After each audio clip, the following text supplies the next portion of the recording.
Oh. oh, hey, Brandon. Hey, John.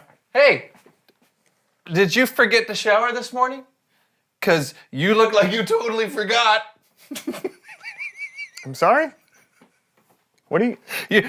Your hair has so much personality that your personality looks hairy. Well, that literally makes no sense, John. Oh, yeah? Well, your breath smells like a cupboard of potatoes. Are you reading this out of a book? Let me see that. What are you doing? Give it to me. John! No, don't! Oh! You okay? You run like a mongoose with 3 legs.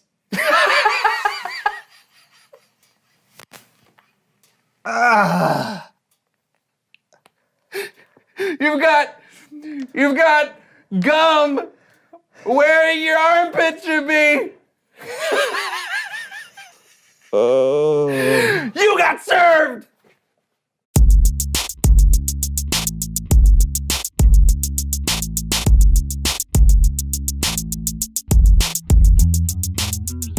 Hi, everybody. I'm Brandon. And I'm John. And this is the So-and-So Show. And this month we are talking all about how to serve, which is why you witnessed that glorious display of Brandon being served by my wit during the open of the show today. That's not the kind of service we're talking about. No? Seemed pretty awesome to me. Also, what kind of insult is you smell like a cupboard of potatoes? Seriously. Yeah, it's not even funny. You've never walked into your great aunt's kitchen, looked for some hidden candy, and then accidentally stumbled upon the dreaded cupboard of potatoes? No, I haven't. With their leathery skin and their stringy roots, like alien arms coming out at you. And then the smell comes at you, and it surrounds you. And then the stringy arms stare you down, and you're like, why did I pick the cupboard of dreaded potatoes? Ah! Ah! No, I can't say that I have. Oh, well, you're very lucky.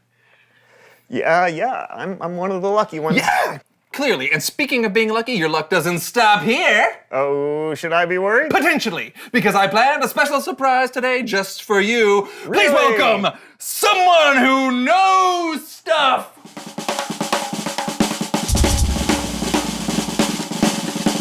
All right, have a seat, yes. Very cool. So, someone who knows stuff, tell us who you are and what do you know? My name is Chef Vincent, and I am a hibachi chef. Hibachi. Okay, so what does a hibachi chef know and do?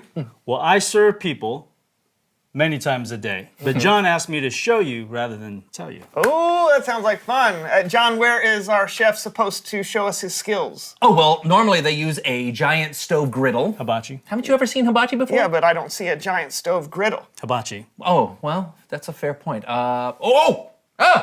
Here! He can cook right here. Hibachi?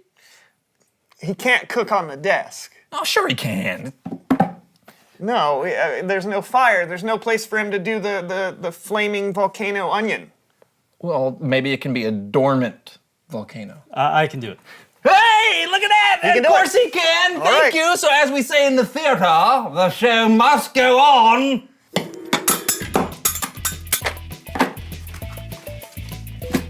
Oh!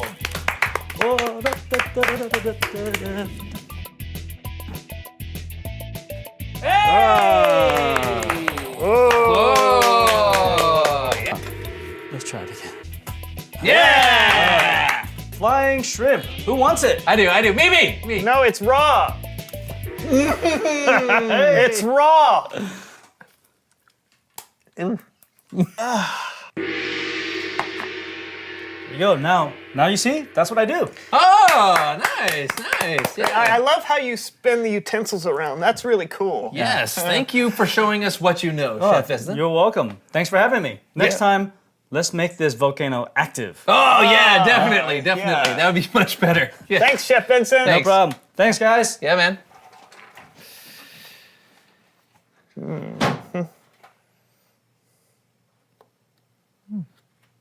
Don't eat that. It's Bible story time with Kellen. Don't.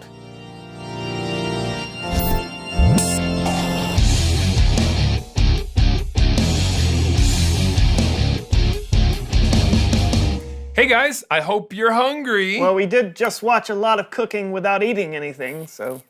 Perfect. There's more where that came from because I've got a feast of a story for you today. Great, I'm famished. Today we're looking at John 6, 1 through 13. We're taking a peek at Jesus' life in the height of his time doing ministry on earth. He was always teaching amazing things people had never heard and performed awesome miracles. So there were crowds following him all around. Can you imagine what it'd be like having crowds of people going everywhere you went and following you around? It'd be rather overwhelming, I would think. Luckily, Jesus wasn't easily overwhelmed. That's where our story picks up.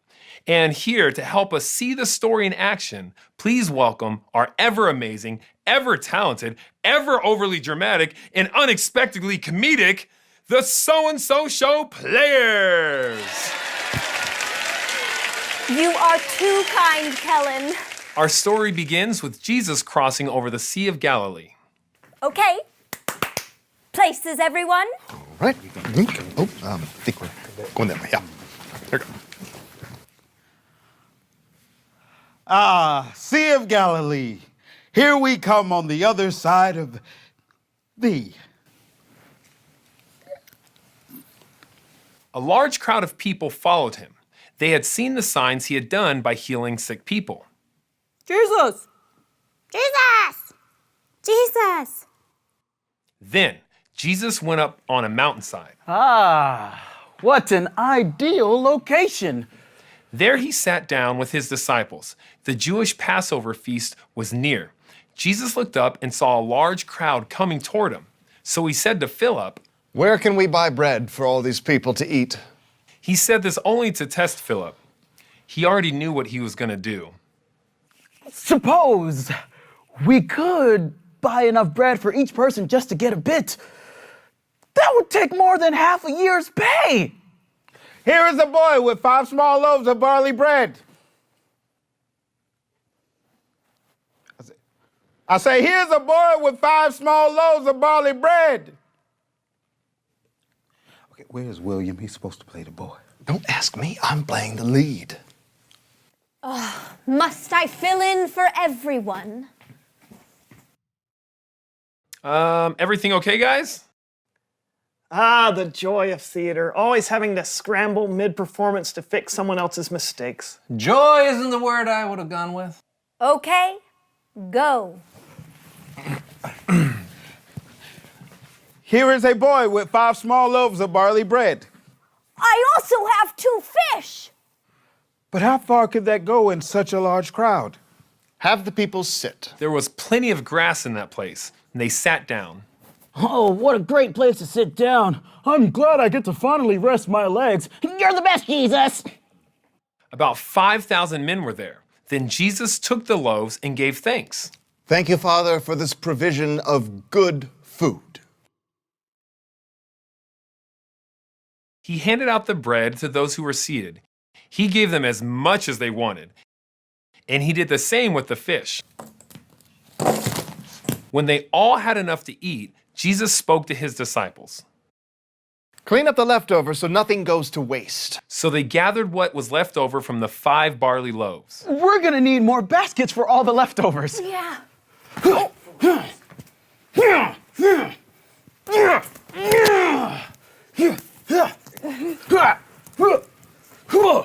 I got these. Yeah. Yeah. Yep. They filled 12 baskets with the food that was left over. Amazing. Mom's never gonna believe this. It's so bountiful.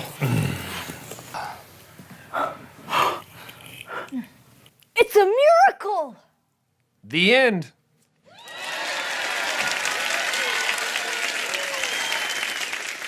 Hey! That was amazing! The story. Oh, yeah, the Yeah, I mean, story. they started with one basket of food, and after people ate, they ended up with more food than they had to begin with. Yeah, and that's mathematically impossible. Right. Eating food makes it go away, not turn into more food. Exactly. Jesus did the miracle that day. He turned an amount of food for one family into food for 5,000 families. And there was more left over at the end than what they started with. Jesus did the miracle, but did you notice that he didn't make food out of nothing? He used what the boy had to offer, and he had his disciples serve by passing out the food. So cool. Hey, thanks for the awesome story, Kellen, and the great show. If only I wasn't starving right now. Yeah. Anytime, guys. I'll see you next time. See you, Kellen. You know, it would have been easy for the boy to not give his food. I mean, if that were me, I'd be tempted to think that what I had was too small to make any difference. Yeah. Yeah, you're right. And yet, not only did it make a difference, it solved the entire problem. Excellent point, John. Hey, sounds like it's time to Reveal the question! what do you have that you can use to serve others? Yeah, whether it's time, money, talents, or anything else, all of you have something, even if it feels small, that you can use and give to serve. So you guys talk it out, and we will see you all next time. Yeah, thanks for watching, everybody. This was the So and So Show! It's Here we time go. for the Hibachi-off! Hibachi-off. I love it. Hibachi-off. Let's do it. You go. Oh! Oh, okay. I meant to do that. I'm gonna do. Whoa, whoa.